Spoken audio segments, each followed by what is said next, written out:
Hello and welcome to another edition of Health Solutions with Shawn and Janet Needham, where Team Needham discusses everything healthcare. I'm your host, Shawn Needham, along with my beautiful wife, Janet, and we are super excited to be streaming live from outside of Hilo, Hawaii. Let me tell you, I can really get used to waking up in January when it's 75 degrees and sunny outside. If you look at our back window over here, you might be able to hear some birds, but if you look out there, I think there's some palm trees and there's a coconut tree that we're looking at right now. We're super excited to be here. For those of you that follow us, we are still on a journey, 50-state tour journey, and Hawaii was the last one. So we have hit all 50 states, United States, and now we have to start deciding which ones we got to go back, which ones we want to go back to, which there's a lot of them. There's a lot of cool states. And I got to tell you that Washington State has a lot of cool things too. But I'm telling you, I'm not missing the winter in Washington State. That is for sure. So now our next goal is to ride a bike on every continent. So we've got two out of the way, North America and South America. We'll hit Australia in May, and got some plans to go over the other continents. Or Antarctica is going to be a doozy. So doing some research on that one as we speak. But today, let's talk about today's podcast. I want to welcome Melissa Fillmore. She is going to be discussing nutrition and exercise and her health journey. For those of you that follow me, you know I have a health journey, and 13 years ago or so, I was obese and 60 some pounds heavier. And I decided I wanted to make some changes, and it was life-changing for me and life-changing for my family. And I like the idea when somebody has a health journey of their own, because some people still ask me, they say, well, it might be easy for you because, you've never been, those that didn't know me, 20 years ago, because you've never been obese. And I'm like, well, I have been fat. So I know how difficult it is. And it's a journey for the rest of my life. I can't go back to my old ways that I did 15 years ago, or I will end up in the same place. So we're going to discuss some of that stuff today with Melissa. And speaking of Melissa, welcome to our show. Hi there. Hello. So tell us a little bit. Here's some before and afters of you, 2004, 2011, 2016. So you've got a health journey of your own. So, and now you're a health and fitness coach. So tell us about your health journey. So my background is actually in education, school teacher. I did that for a little while when my kids were little, but I definitely got to the point in my journey where I needed to educate myself and I needed to do something different. So it's probably my early 30s ish. It's kind of a funny story. I tried for years and years and years. I'd done the whole thing, the yo-yo dieting. My mother was obese. My heaviest was about 210. And I'm 5'2", so that's quite a lot of weight to put on my short little body. Wow, that is a lot of weight. Yeah. So, right around 2009, 2010, I went with my now ex-husband. We went to Spokane and we did rock wall climbing, and I loved it. I loved being able to go up the walls, but I really struggled I could do the little bit easier, but I couldn't do the upright and I couldn't do the overhang. And so I came back with a new goal. I wanted to get strong. So I hired a trainer at the time, and he taught me to strength train, and that changed everything. I loved it. It was something I was really good at. I really enjoyed pushing weights around, learned a little bit about how to do it correctly and safely. And about that time, they had an episode or a season of Biggest Loser come on, which I loved at the time. Not so much now that I know the background of it, but it inspired me to really start paying attention to my nutrition. And back in that day, you guys remember the Body Bugs? It was kind of like a Fitbit, but it was a little more detailed. It was a better tool, but I started paying attention to my nutrition. I started keeping track of my steps and how many calories I was burning, calories in, calories out. And I really started to learn about nutrition, and that what we were taught is wrong. So that made probably the biggest difference. I lost about 80 pounds in 9 months. And then I kept working at it. I did start to do a little bit of competing, and I became an athlete at 36. So that's kind of where I went from there. And then becoming a trainer and a wellness coach, I got to the point where I figured if I could do it, anybody could do it. And so my teaching background just helped me want to educate people on what's truth, and how their body really works. And so I ended up being a biologist. Who knew? Awesome. That's awesome. Yeah. Well, our goal of this podcast is to educate and empower individuals Yes. to take charge of their own health. So you are right at home here. So I'm glad you're on. Awesome. 80 pounds in 10, did you say 10 months? 9 months? 9 months. 9 months. I mean, Yeah. that's a congratulations. And that is a lot of weight. And one thing that tells people is, it is possible. And that's really in reality, that's about the perfect loss. That's, what is that? Probably 1.5 pounds a week, 1 pound a week, 1.5 pounds a week, something like that. Probably about 1.7, 1 point something like that pounds a week, which is perfect. And, just so it comes off slowly over 9 months. You're not going to lose 80 pounds in 2 months, and keep it off, especially. So tell us about some of the things you did to lose that weight. Let's talk about strength training first, since that was brought up. Yes. So Janet, we talk about strength training all the time on this podcast. What are some things as a woman that you would like to talk about at strength training? First, go ahead, Janet. Well, first of all, I think there's a lot of myths. Yes, there is. And I think that's the biggest thing. People talk about women bulking up and looking abnormal and weird things like that. But there's a lot of importance to it for your overall health. So if you can dive into it, I'd like you to kind of dispel those myths and then kind of the advantages of the strength training for women. For sure. And I work obviously with a lot of women as well. But what it taught, first of all, I always just thought exercise was exercise, right? You get in there, you do it. I would slink into the gym in my baggy clothes and I do my 30 minutes on the elliptical, and then I slink back out and really get frustrated that my body wasn't changing. And of course I needed to look at, I look at everybody as a formula, their own holistic formula. So there's a lot of variables that are, included in there. But the biggest one is that you got to build muscle. Muscle is a natural fat burner. Most women come to me saying, well, I just don't want to get bulky. I'm like, okay, let's talk about this again. You're not going to get bulky. It's not going to happen. It's not. You don't produce enough testosterone to get bulky, and you don't lift heavy enough to get bulky. Even just to have what I have, I eat a lot of calories. Granted, they're clean, whole food. And I did the years lifting pretty healthy. And I am bigger than the average woman, but that was a choice, especially when I chose to compete. But the average woman is absolutely not going to do that. It really comes down to, I love it when women say, I want to get toned. I'm like, okay, what are you going to tone to? If you don't have any muscle, what are you going to tone to? You have to actually have muscle to have shape. And it's going to be, it's amazing. It's fun. And what women miss is that it's not only going to benefit them now. And part of it is strength. Part of it is aesthetics, right? We all want to look better. We all want to feel better. But as we get older, really our independence and our quality of life is going to rely on our ability to have balance, which comes from our core strength. But just being able to take care of ourselves. And that really comes down to having enough muscle in order to do those things. And of course, lifting for size and lifting for strength and lifting for power are all a little bit different. So I'm not out there doing, trying to hit my PRs and all that. I am literally lifting so that I can stay upright, so that I can stay healthy, and so that my body burns my nutrition efficiently. Absolutely. All of those were great points. Thank you for that, Melissa. Sarcopenia, which basically literally means flesh is sarco, and penia means loss of. It's basically loss of muscle mass over time. And it's a real thing, especially as we get older.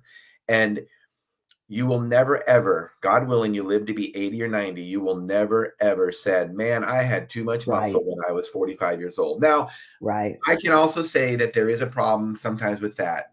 There are people that use gear and stuff that get way too big. I don't think it's healthy. There's a lot of argument about that. But if you do it naturally, you cannot build too much muscle mass. And I tell people, I don't care what kind of athlete you are. I'm an endurance mountain bike racer, and I tell people all the time that are cyclists, put on as much upper body mass as you can now, because you will, I know it might not make you as fast on the bike, but you will not regret it when you're 70 years old. And it decreases osteoporosis, decreases your, because lifting heavy things, bone bearing exercise is what makes your bones strong. And The other thing is too, is, when you talk about day-to-day activities, being strong. I mean, when you think about people that get sick when they're older, what's one of the first things they lose? Like you say, balance, and then they can't walk, and then they literally can't even stand up, without a walker.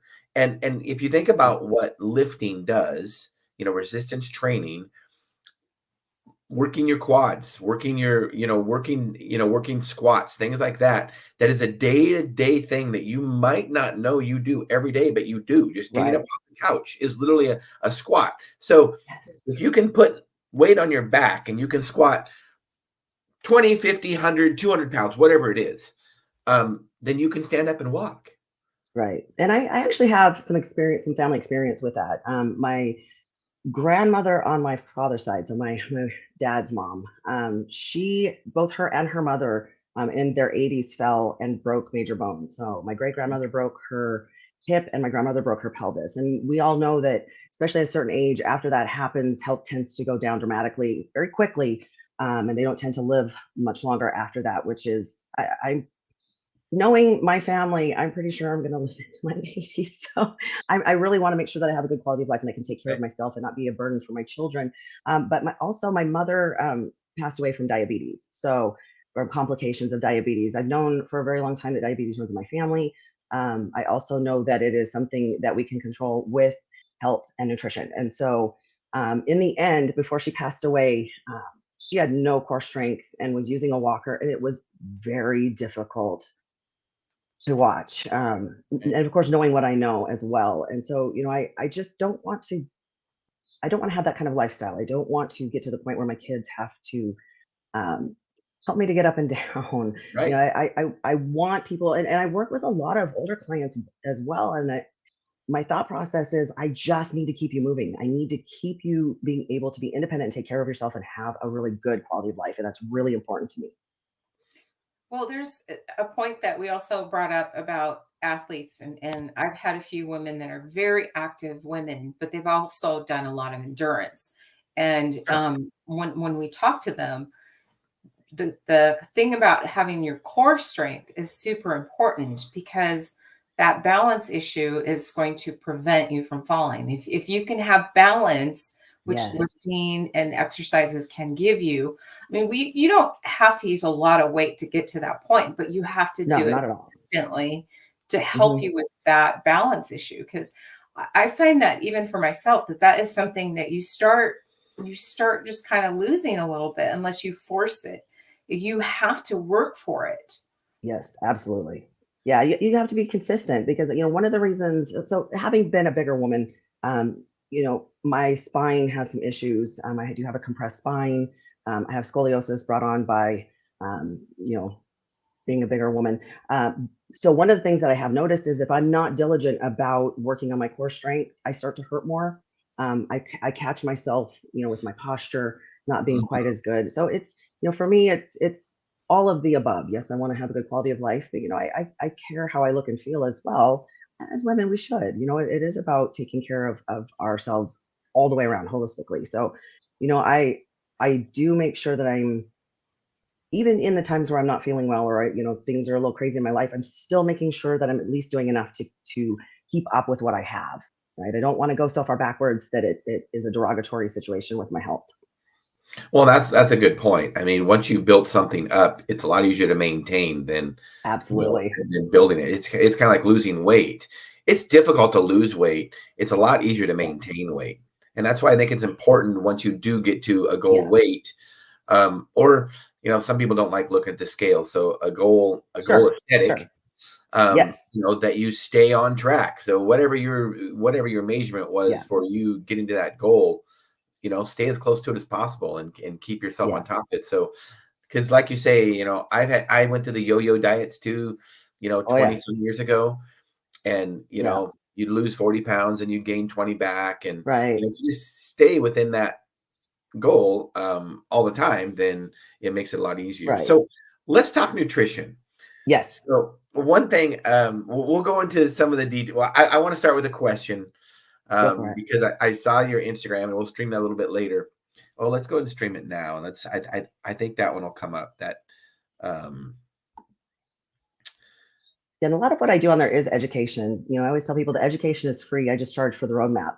But I want people to understand how their body truly works. And there's so much noise out there and so much, you've got no offense to young YouTubers and influencers. You've got a lot of young people that don't really know what it takes to be somebody in your 40s or 50s and have to try to figure out how your body responds. So that's what my social media is for, is really to educate people. My teaching background just wants so badly to help people understand how things really truly work.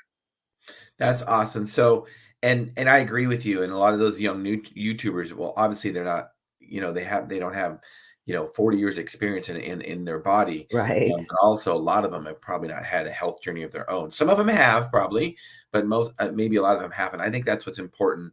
When you share your story or I share my story, is that, that we have been in the boat of not being healthy. So I love the one, with all the keto phrase and low carb phrase and just name it however you want. You're saying don't cut carbs. Well, carbs are bad, Melissa. Carbs are going to kill you. They're just bad, right? So tell us about that. Well, so my biggest frustration is really, if somebody asks me what's the perfect diet for me, I'm like, the first thing I'm going to say is whichever one you can actually follow. And some people, need less carbs, but the macros, quality matters, right, for everything. And so I think people have the wrong idea that, carbs are causing the problems. No, it's the crap food that's causing the problems. It's the highly ultra processed, all the things. And it's so much of our staple diet here in America. They call it the standard American diet. I'm like, because even now to be optimal, which is how we try to eat at my house, it's tough because it's really difficult to get the foods, the whole foods that are, we do eat a lot of protein at our house, but we really care about where it's processed and how it's raised. So, we do a lot of grass-fed, grass-finished beef. We do a lot of locally grown eggs. We know where those products have been, what they've been fed, and how those have come to the public market. The problem is that so much of what's available is shelf stable, multiple ingredients. Like I said, we've got a lot of not just processed, but highly processed food. So if you're eating a lot of carbs that are multiple ingredients full of sugar or break down into sugar fairly quickly, even things like bread, people say, well, I don't have a sweet tooth. I'm like, yes, but honey, if you're eating bread, you are eating sugar. It immediately turns to sugar in your system and hits your bloodstream. So it's about eating the right foods that contain vitamins, minerals, and nutrients. So things like, sweet potatoes, yams, potatoes, vegetables. All vegetables are technically a carb. Fruits, but again, it's everybody's different. I can't recommend like just do this. If I'm going to make blanket statements, it's going to be eat as clean and whole and unprocessed as you possibly can, because those foods will provide the nutrients, which tells your body, hey, I'm full. I don't really need any more of that. I've gotten what I need out of the food that you've eaten today. That's a really good point about feeling full, because, processed foods, you get that rush of sugar immediately in your body and your digestive system. And then the rest just kind of goes right through. And, half an hour later, you're hungry again. So it spikes your sugar and it doesn't really help your overall nutrient need. Right. Go ahead. Not just that, but, for a lot of people, are you hungry or are you really hungry? And how to be able to tell the difference from that is what will actually make you not hungry anymore. Is it vegetables? Because when I'm truly physically hungry, I'll eat cucumbers and things, to kind of calm my stomach down. But if I want comfort food and sugar, and because I have a sweet tooth, I do, and all those things that are going to, like you said, raise my blood sugar really quickly, but then drop me again, I know that I'm mentally or phantom hunger. So you're paying attention to that as well. Well, one thing that we say, this is not original to me, a doctor actually taught me this. If it doesn't rot, don't eat it. Yes. And that's kind of what a whole food is. I like it. And I will tell you, I've tracked my calories before. I stopped doing it about a year ago because I think I think it's a very good tool and it works for some people. And one of the things is that, if you're being really, really strict about it and you're weighing your food, it really is an eye opener about how many calories you're truly eating. And one thing is somebody that's having a hard time losing weight. Well, I'm only eating 1,500 calories a day. And I'm like, are you? Yeah. Yep. Are you really tracking Yep. your calories? Well, start weighing Yep. your food. And then next thing you know, that Yes. spoonful of peanut butter was actually 3 servings of peanut butter. Yes. Right? Exactly. My son actually did that once. My son was, putting on the bread and he's like, yeah, it's 2 tablespoons. And no, it was really 6. So yeah, Right. I think in the beginning, especially when I'm trying to educate people, I do want them to be a little more a little more detailed. I want them to pay attention because you can't manage what you don't track. And you're right, people will tend to eat a lot more than they think they are. The licks and the nibbles and things like that. But also paying attention to how your body responds to the different types of foods. I didn't know that being bloated and having stomach aches all the time was not normal. That's not a normal feeling when you Yeah, eat. right. That's your body responding to the foods that you're eating. So paying attention to that, paying attention to what types of food, and even I think people don't understand that the different macronutrients do different things within your system. And by eating them, especially I work with a lot of diabetics, the order that you eat your foods and even whole foods can make a difference. By the way, I like that if it rots. I always say if you can't kill it or grow it, you probably shouldn't be eating it. But That's a good one. Yeah. right. But I think that people don't realize that, because the different macronutrients do different things and because your body has to work a little harder to break down, say, the protein. For my diabetics, I want them to eat things in a specific order because I want them to get enough protein. I want them to save the carbs for last. And I want, of course, them to be complex carbohydrates that are going to deliver nutrients and not just empty calories. So I think part of it, I take a lot into consideration when I work with people. Like I said, everybody's their own formula. I start with some basic formulas of my own, but then I watch to see how their body responds. I do ask about their traditions, their likes, their, is there foods you're allergic to? Are there foods that you prefer to have in your meal plan? Can we work something into that? Because I want them to stick with it. Like you said, it's easier to maintain than to get there in the first place. However, the caveat is that if you get there too fast, you haven't created the habits and the rhythms that you need in order to stay there. So when people say, well, I want to lose 30 pounds in a month, I'm like, okay, well, I am not the coach for you because that is just, I'm not Right. going to help you with that. Because the longer it takes you to get to where you want to be, the more likely you are to stay there. Because you are trying to undo how many years? I have to undo 3 decades worth of bad habits Right. in order to get where I want to go. And I'm not saying I'm immune. I still eat my feelings once in a while. But over the years, I've learned to have better coping skills. I've learned to not carry, those things in the house that I'm prone to eating when I'm not in a good mood. I've done the habit changes in order to eat better, and I just feel better. I just feel better when I eat better. So even like over the holidays, we do eat a little more Yeah. fun stuff. But I am so ready to go back to my regular, clean, whole eating when I'm done because I feel better. And the older I get, the more important that is to me. I agree. Right. And, we'll still, when we're out, especially because one of the things is, one of the tips that you were kind of mentioned, and I'll just go even a little bit further is, I have a sweet tooth. I mean, I could eat a box of Oreos. I mean, seriously, I could eat a box of Oreos. Yeah. If it was in front of me. I could probably not say no. And Right. I would eat a whole box. So we just don't buy that stuff because if it was in our Yes, house, exactly. I would eat it.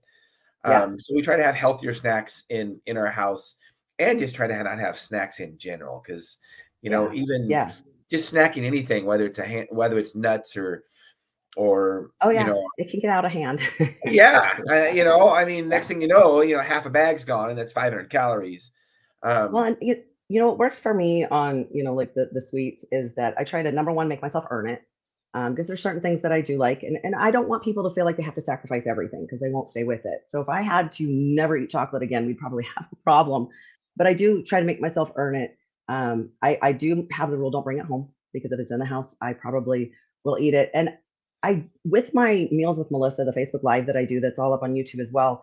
I do a lot of things that are alternatives and healthier versions of things that people love to eat. However, I tend to eat super, super clean whole foods until I allow myself whatever that treat is. I love ice cream. It doesn't love me, but I would rather have the full strength option, the real thing, than to try to always have an alternative with a lot of sugar substitutes and things like that.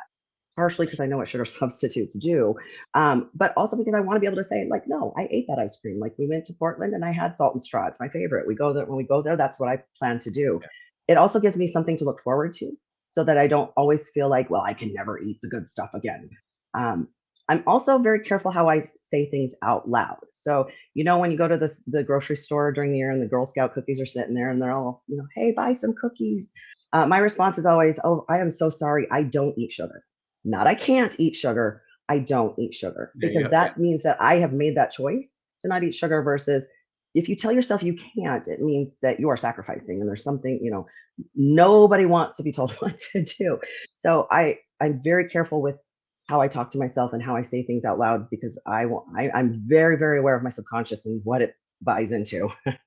Well, and not only that, but add to this, because when you see them selling Girl Scout cookies or Krispy Kremes. I used to love Krispy Kremes. Yeah. I would probably throw up now if I smelled one. But Yeah.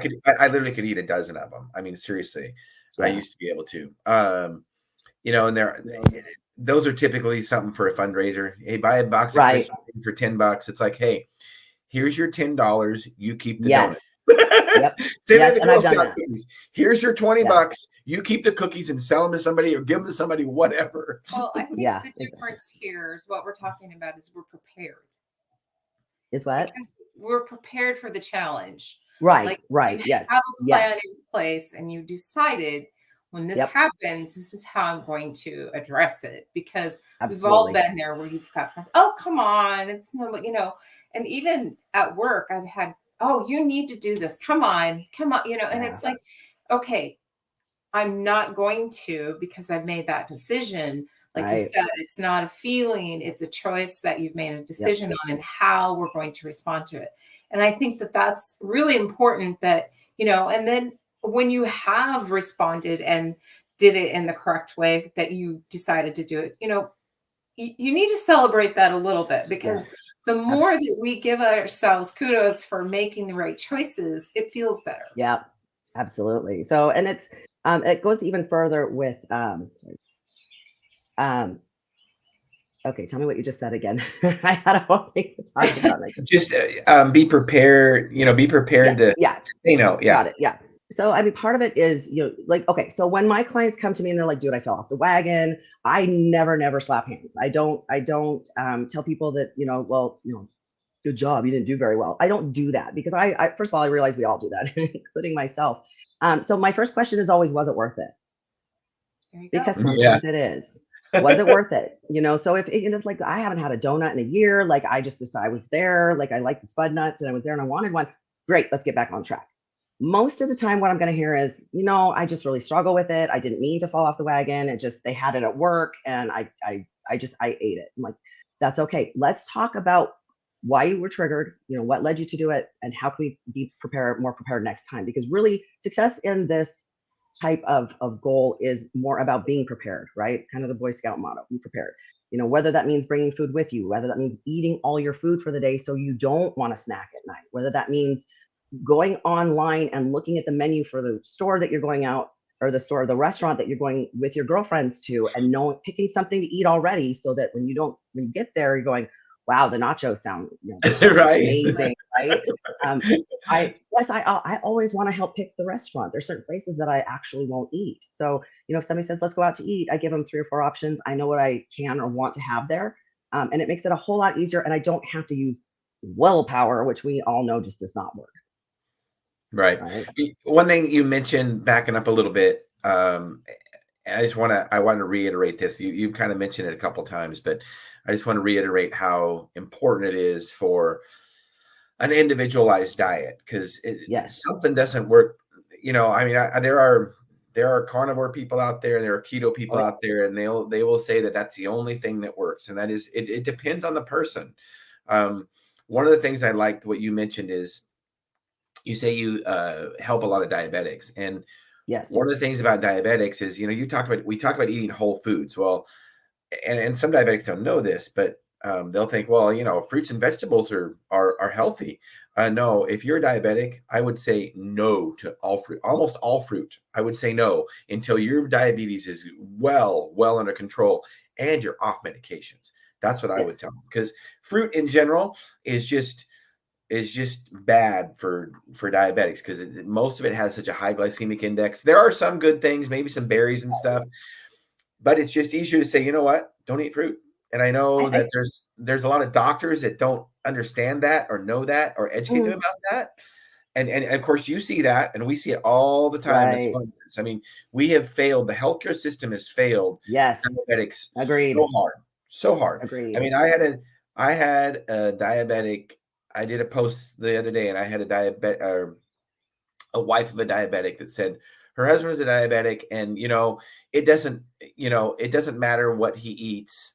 That's not important. He's going to have insulin the rest of his life, and blah blah blah blah blah. Yeah. Yep. And I said, now wait a minute. It doesn't matter what he eats. Does he use more insulin when he eats more carbs? Right. Does he use less insulin when he doesn't eat? Oh, okay. Then it doesn't matter what you eat. I mean, come on, that's the silliest thing I've ever heard.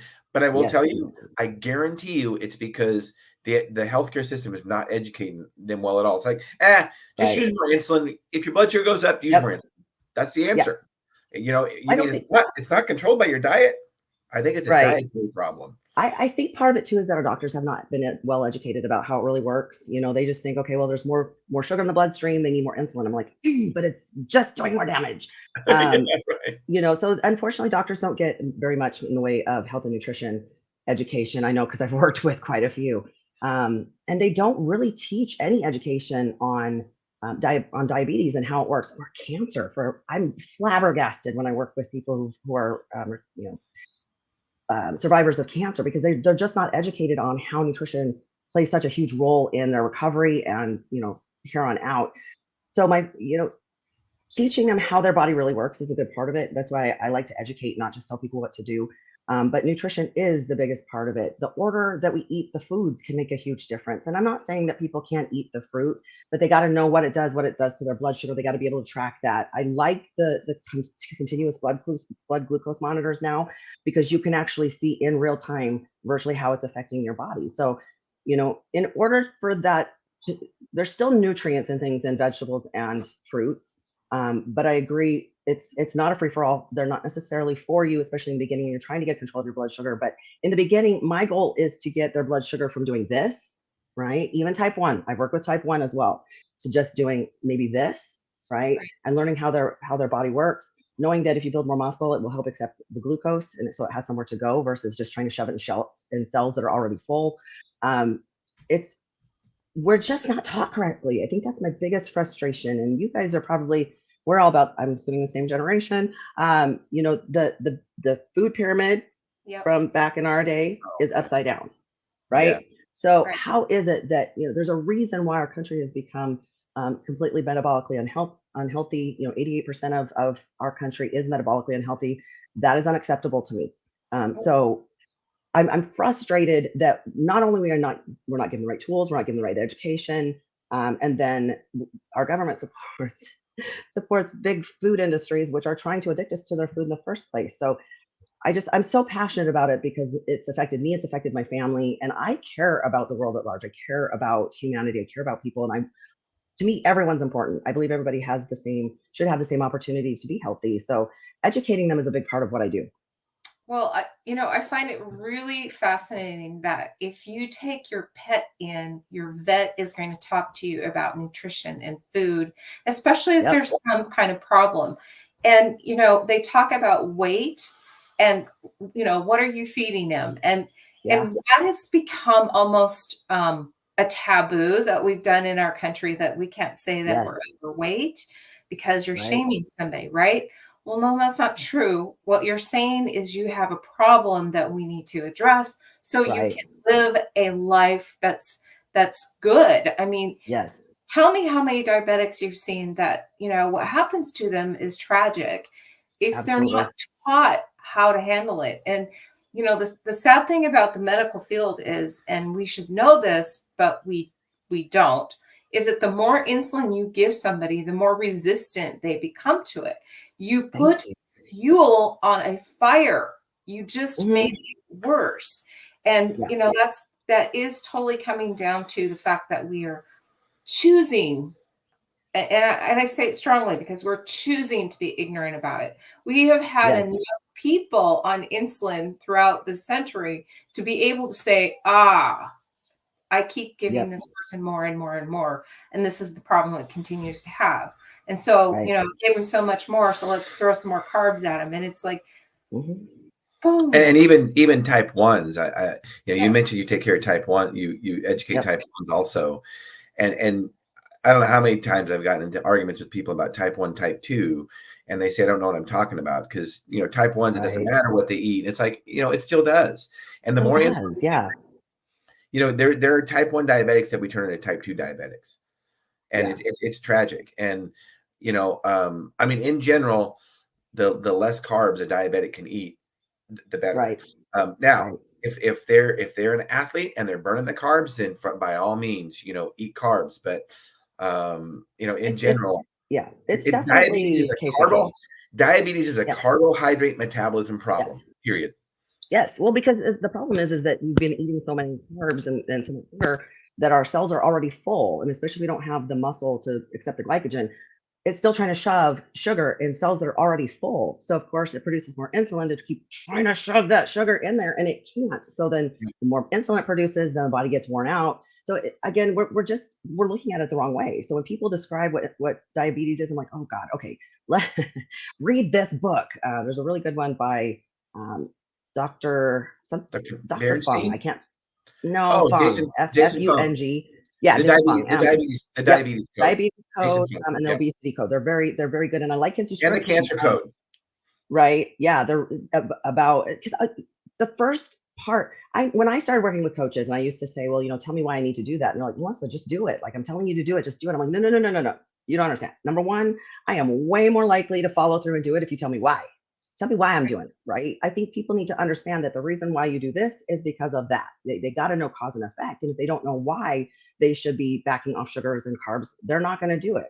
They're just told, no, just take more insulin. Okay, but what does that do? So again, part of being healthy in this day and age is being your own best advocate, because nobody's going to do it for you. I've worked with enough clients and even doctors, like I said, that sometimes they'll come and tell me something. They'll be like, my doctor just said I need to eat less and move more. I'm like, get a new doctor, because that is not true. They're not giving you enough information, nor do they know themselves. So part of it is learning how your body truly works. You're going to have to educate yourself, because a lot of times the mainstream media is not going to do it. They're not going to tell us the truth, unfortunately. Well, at least that doctor told him that it's a movement problem and a diet problem, and didn't just say, well, you just need more drugs. True. Yeah. You know, well, he probably did both. He did both. That for sure. Yeah, probably. absolutely. Yeah. You know, and I'm gonna say I'm not against the drugs. I know that there are times and places for that, but you know, especially when it comes to diabetes or something like, oh God, don't even get me started on Ozempic. But there's a time and a place for it, but it should be short term. It's supposed to be temporary. It's supposed to be helping you guide you back to the point where you can take care of yourself, know what the root of the problem is, and then work to solve that, not just keep putting band-aids on it. And that's pretty much what insulin is for the type 2 diabetics. Yeah, for type 2 diabetics, right. And I mean, Jan and I are two pharmacists. We do not believe in drugs to treat long-term disease. Right. I mean, you know, you don't lack metformin, you don't lack Ozempic if you have type 2 diabetes. You know, it's a diet problem. It's a lifestyle problem. So that's what you need to 100%. Fix. And yeah, it's not easy, but I also don't think that giving somebody a drug is going to increase their quality of life or increase their, I don't care what study says, or increase their longevity. I don't think so. I just, you know, I mean, the reality is, let's spend 2 seconds talking about studies. So like, I get that all the time, even from doctors. They're like, well, you know, the white papers say this. I'm like, no. You show me the white papers and who paid for that research, and then we'll have a conversation. Because, I mean, you know, it's kind of like when they told us that fat makes us fat. Dietary fat does not necessarily equal adipose tissue automatically. So again, we got to make sure that we're talking about the right things, and that's a big part of it. Yeah. I don't, especially after the last 4 years, I don't trust any study. I mean, come on. I don't either. And let's just think rationally here. It's like when, you know, red meat is bad for us. Let's see. We've been eating it for thousands and thousands of years, and red meat is bad for us. I don't know about that. Yes, I get that one all the time, and I have to remind people that when you eat red meat, you eat what you ate. And so if you are eating a cow that is full of grain, yes, that can be a problem. The other thing is, you come down to the research. A lot of the research was based on people and their memory of what they ate. But also, let's talk about the fact that when they eat red meat, they're probably eating it on a bun and eating some French fries with it. So again, what are we basing this on? Right. That's why those studies, what else were they doing? I mean, you can't, those epidemiological studies are just, I think they're so unreliable, because there's just, everybody eats so different. So you can't say just red meat, or, you know, what else were they doing? So. Yep, exactly. Exactly. It's kind of like the bro science in the bodybuilding industry. You know, you get the guys that are like, well, I did this because it worked for me, so you should do it. No, no, no, honey. It happened for you despite the fact that you were doing that. So, you know, knowing how things really truly work, I just feel like people need to do a little more research. I know it's time consuming, and I know sometimes it's hard to find the correct information, but, you know, gosh, your lives depend on it. So, Yeah, absolutely. Absolutely. Well, that's one thing we say too. And we challenge our patients, whether we're talking about hormones or whatever we're talking about. We say, you know, don't just trust us. Do your own research. right. Please. Yes. You know, do your own Yeah. research. And if somebody tells you that their way is the only way and don't do research, you know, Yeah. don't look at Google doctor or whatever they call it. It's like, then Right. go get a new doctor. If they don't want you to do Yeah. your own research, don't go to them. Seriously. Absolutely. And I like the fact that you guys, you know, focus on hormones. I know how big of a role that plays. I'm on all bioidenticals at this point in my life. So, you know, learning your body is super important, knowing what works best for you. I can tell when I'm off. I can tell when things aren't quite right, you know, whether it's, you know, I'm not eating well or I'm not getting enough sleep. There's so much more that plays a role in health. And that's why when I do, you know, a sit down goal assessment with somebody, they're like, why are you asking me all these crazy questions? I'm like, everything affects everything. So you got to know how all those things play a role in your life and your health and wellness. Absolutely. So as we wind this podcast up, Melissa, tell us what you Yes. have a passion for. I have a passion for people being happy and healthy. The thing I work predominantly with is nutrition because I know it plays such a huge role. Lifting is great. Like I love strength training, obviously. And it can do major things. I do teach my clients that nutrition determines size, exercise determines shape. So nutrition is going to play such a big role. If you're going to go to the gym, you want to make sure that you're fueling your body with the things that it needs in order to reach your goals, whether that's muscle or endurance. So knowing how things work best for you is really important. But I think the biggest thing that I'm passionate about is education and making sure that people understand how their body works and continue to educate myself. I might know a lot, but I don't know everything, right? And I will tell people, you know, I'm sorry, I don't know about that, but I have learned more about different diseases, working with people with everything from PCOS to IBS, because I didn't know enough at the time. And so I immersed myself in that education so that I could not necessarily tell them what to do. I'm not a doctor, but to help lead them to the right places to find that information and how to, you know, correct it. So what is the best way to get a hold of you? Here's your Instagram. Tell us about your Instagram page. What is that? My Instagram page is probably where I post the most at this point. It's a lot of course, short pieces of information, education.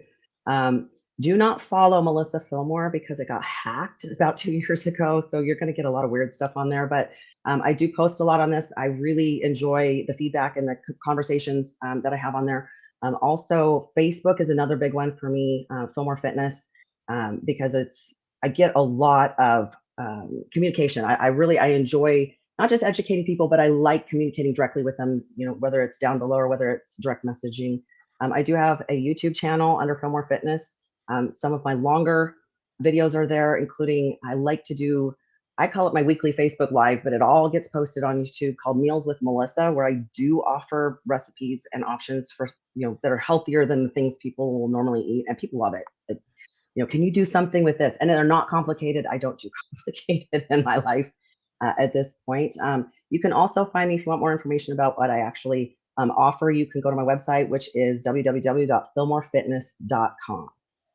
Awesome. Awesome. Well, you have helped us realize our goal today, Melissa, which is to educate and empower individuals to take charge of their own health. So I really appreciate you doing that. And hopefully sometime you live in Tri-Cities. I do. I live in Tri-Cities. I live in Pasco. Right. So hopefully sometimes we can meet you in person. So that would be fabulous. Yeah. Yeah. Come down. We'll go to dinner or something. Or we'll cook you some dinner. Yeah, that'd be awesome. And do what? And we'll cook you some dinner. Okay, that'd be awesome. So we do stream, speaking of our social media, we do stream live on Facebook and YouTube, Twitter, and LinkedIn. We're working on Instagram. Instagram has a thing to do it. We just haven't figured it out yet. So we're going to try to do that over with a link to all of our streams. So if you could share it, Melissa, on all those forums, that would be great. And we appreciate you. Listeners and viewers, thanks for having me. Yeah, you're welcome. You're welcome. Listeners and viewers, thank you for tuning in to Health Solutions with Shawn and Janet Needham. We usually have a midweek podcast. I think we still do. I don't know what it is yet because I'm on Hawaii time. But just stay tuned because you'll probably see something with us. Even if we don't have something scheduled, Janet and I will probably check in later this week. So thank you for tuning in to Health Solutions with Shawn and Janet Needham. Thank you.